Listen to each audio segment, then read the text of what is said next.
Good day everyone, and welcome back to DEPED TV.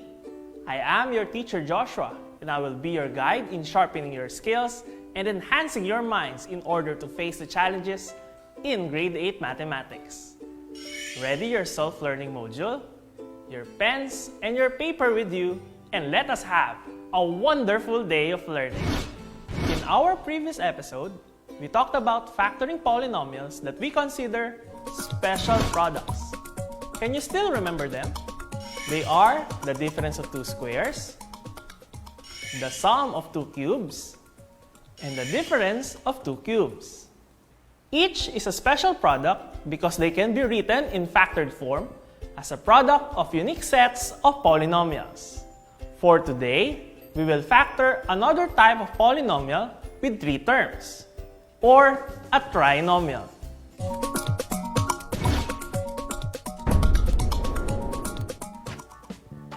Do you know this game? This is chess. It is played by two players where the objective is to capture the opponent's king through a checkmate, where there are no more available moves for that piece. Each player has pieces that consist of 8 pawns, 2 bishops, 2 knights, 2 rooks, a queen, and a king.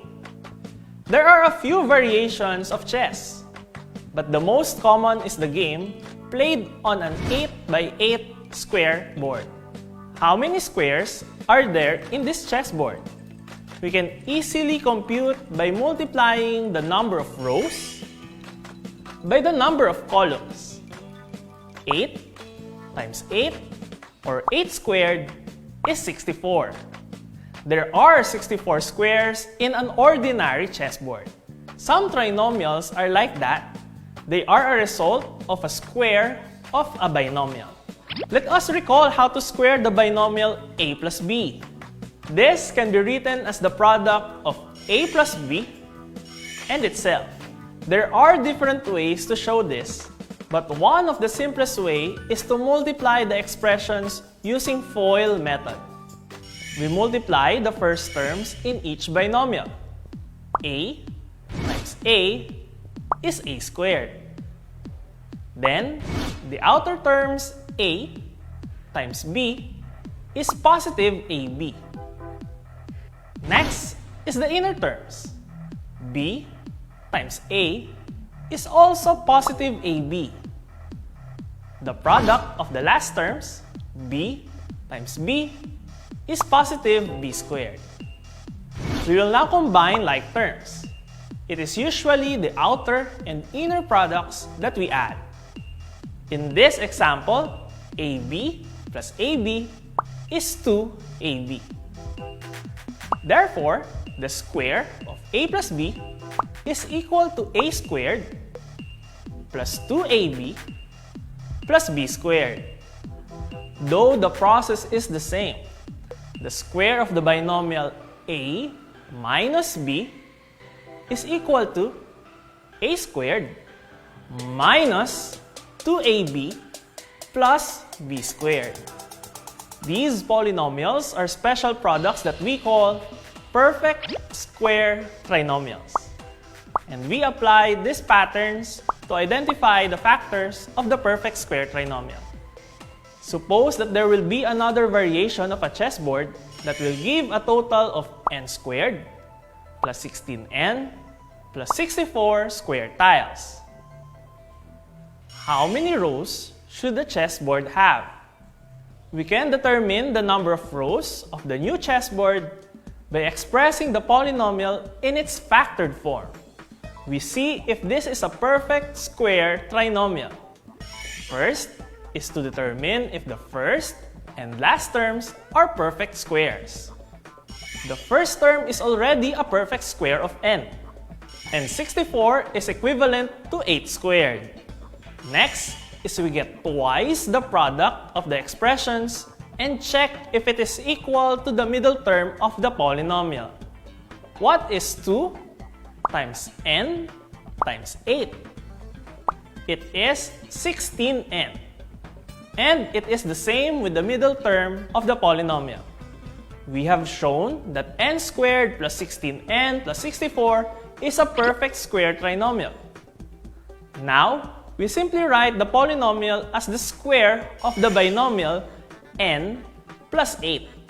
We used a plus sign since the middle term is positive. Therefore, the new chessboard should have n plus 8 rows and columns.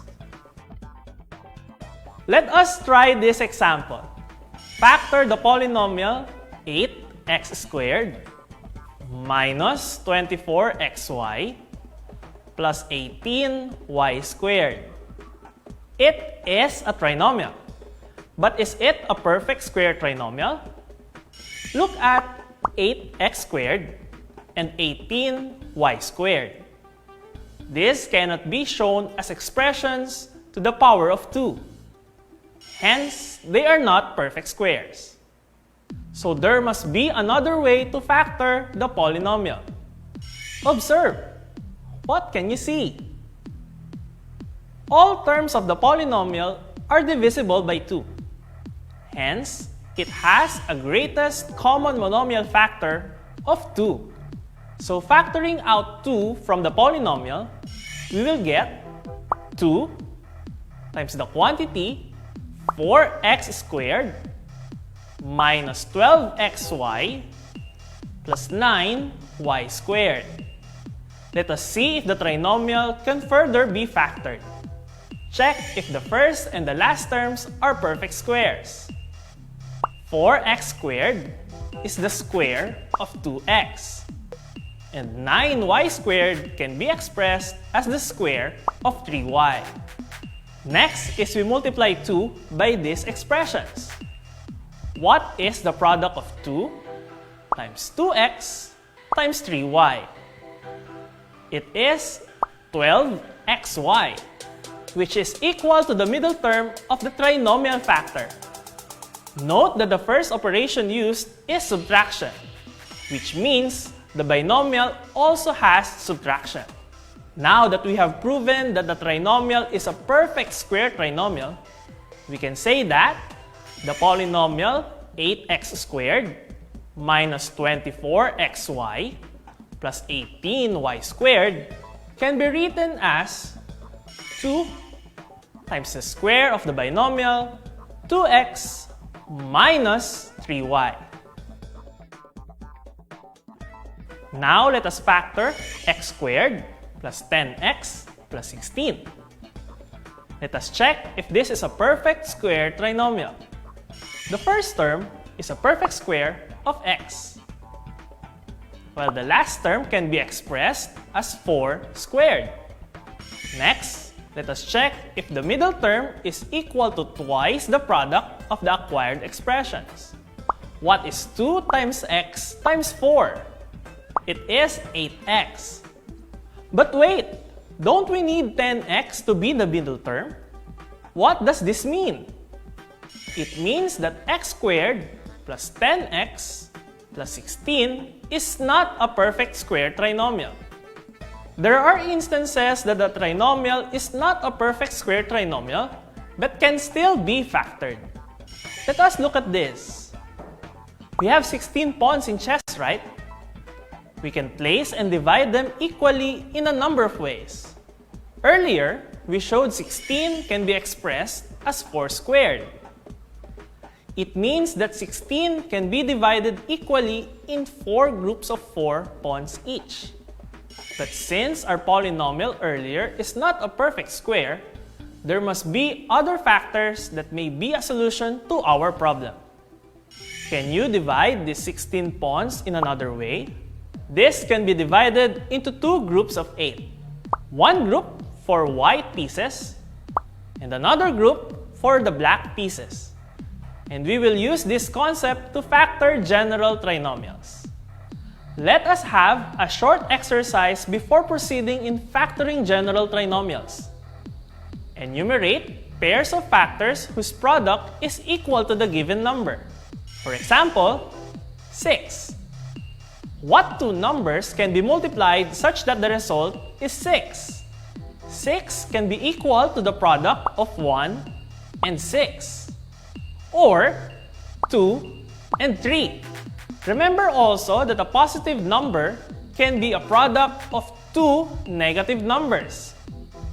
So 6 is also equal to the product of negative 1 and negative 6, or negative 2 and negative 3. How about this one? List down two numbers whose product is equal to negative 15. Since a negative number is a product of a positive and a negative number, its factors must be of different signs. Negative 15 can be a product of 1 and negative 15. Negative 1 and positive 15. Positive 3 and negative 5. Or negative 3 and positive 5. I believe that you are now ready for the next task. Quick trivia: the closest counterpart of chess in Filipino sports is called Game of the Generals or Salpakan, invented by Sofronio H. Pasola Jr. in 1970. Each player contains 21 pieces based on ranks in the Philippine Army. It is a game of logic, memory, and intense strategy. The battlefield is an 8x9 rectangular board where the 21 pieces can be placed anywhere in the first 3 rows of each side. And one of the conditions to win is to capture the flag of your opponent. When factoring a trinomial that is not a perfect square trinomial, we need to identify the following parts: the leading term, the middle term, and the last term with their corresponding signs. Let us go back to the previous example, x squared plus 10x plus 16. We already know that this is not a perfect square. We will now identify the terms. The leading term is positive x squared. The middle term is positive 10x. And the last term is positive 16.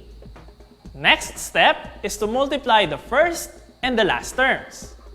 What is x squared times 16? It is 16x squared. Similar to our exercise earlier, find two factors such that their product is equal to 16x squared. The catch is, their sum must be equal to the middle term. We know that 16x squared can be written as a product of 8x and 2x. Now let us check if these are the correct factors. What is the sum of 8x and 2x? 8x plus 2x is 10x. It means that we got the correct pair of expressions.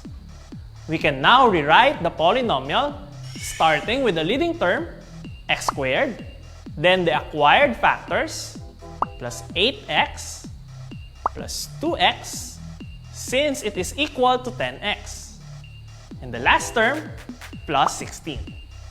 Then we will group them in pairs and get the common factor in each. Factor x squared plus 8x. The common factor is x, then multiplied with the binomial x plus 8. How about for 2x plus 16? It can be expressed as 2 times the quantity x plus 8. What did you notice?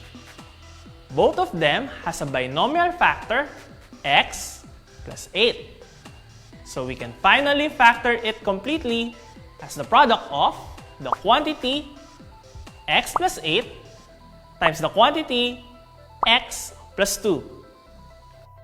I know that the solution may seem long and difficult, and there are also different cases of trinomials based on their terms and operations used. That is why we need more practice so that the mental and mechanical skills will be instilled to us. Let us try this example. 2x squared plus 5x minus 3. It's clear based on the first term alone that this is not a perfect square trinomial. So we can factor this using the terms and the signs of the trinomial. What are the leading, middle, and last terms. Do not forget to include the signs. The leading term is 2x squared. The middle term is positive 5x. And the last term is negative 3. Next is we multiply the leading and the last terms. What is 2x squared times negative 3? Positive 2x squared times negative 3 is negative 6x squared. Now, we must look for factors of this expression such that the sum is equal to the middle term, positive 5x. What could the factors be? Negative 6x squared is the product of positive 2x and negative 3x. But what is their sum? 2x plus negative 3x is negative x, which is not equal to 5x. So we need to look for other factors of negative 6x squared. How about positive x and negative 6x? They are definitely factors of 6x squared. Let us get their sum to check. What is x plus negative 6x? The answer is negative 5x, and it is negative because 6x is larger than x. But wait, we need positive 5x. Hence, the sign must be wrong. The correct factor should be negative x and positive 6x. Again, find their sum. Negative x plus 6x is finally positive 5x. Now, we can write the given polynomial as 2x squared minus x plus 6x minus 3. We factored them by grouping. What are the common factors in each group? The factors are x and 3 respectively. This polynomial is now equal to x times the quantity 2x minus 1 plus 3 times the quantity 2x minus 1. Can you now determine the final factored form of 2x squared plus 5x minus 3? The polynomial can be written as the product of the quantity 2x minus 1 times the quantity x plus 3. That's it for today. We are finished in factoring trinomials. Now let us have a recap. Some trinomials are special, called the perfect square trinomial. And to factor a perfect square trinomial, first we need to check the first and the last term if they are perfect squares or can be written as a square of a term. Then twice the product of those terms should be equal to the middle term. The factors of a perfect square trinomial is the square of a binomial. To factor a general trinomial, identify the leading, the middle, and the last terms. Then multiply the leading and the last term. Find factors of the acquired product. The sum of the factors should be equal to the middle term. If not, try another set of factors. When the correct factors are identified, rewrite the polynomial using the first and the last term and the factors acquired. Finally, factor by grouping until the polynomial is of the form of a product of two binomials. And now that we are near the end of your lesson, prepare your pens and your paper because it is important to evaluate what you have learned. I will give you 5 seconds to answer each question and choose the letter of the correct answer.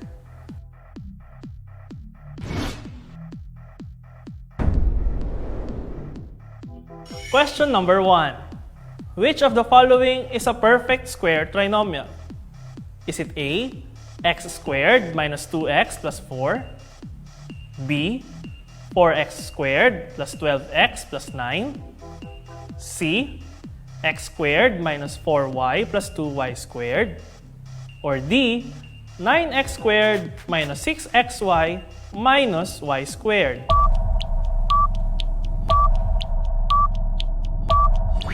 The correct answer is letter B, 4x squared plus 12x plus 9. Number 2. What is the complete factored form of x squared minus 6xy plus 9y squared? Is it A, the square of the binomial x plus 2y?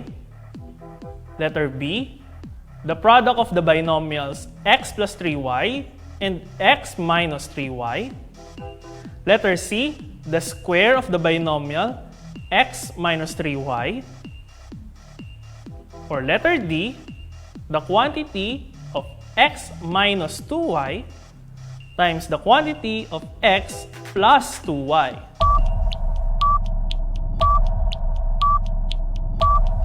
The correct answer is letter C, the square of the binomial x minus 3y. How was the activity? Did you find it difficult? Just keep on practicing on the examples and assessment found on your self-learning modules. Remember that in math, practice makes you better. As an additional exercise, review the previous lessons that we had and practice on the activities on your self-learning modules. Because we will apply this knowledge and skills in answering word problems involving factoring.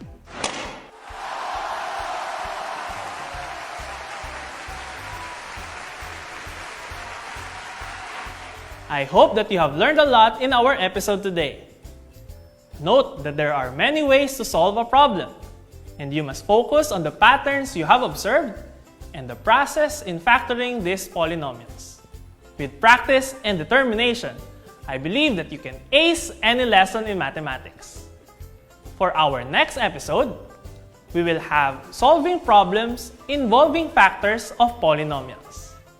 Remember, math is not only about numbers and operations. It is an exercise for our minds, for us to be critical, logical, and responsible thinkers. Again, this is Teacher Joshua reminding you to keep safe, have a nice day, and see you again next time.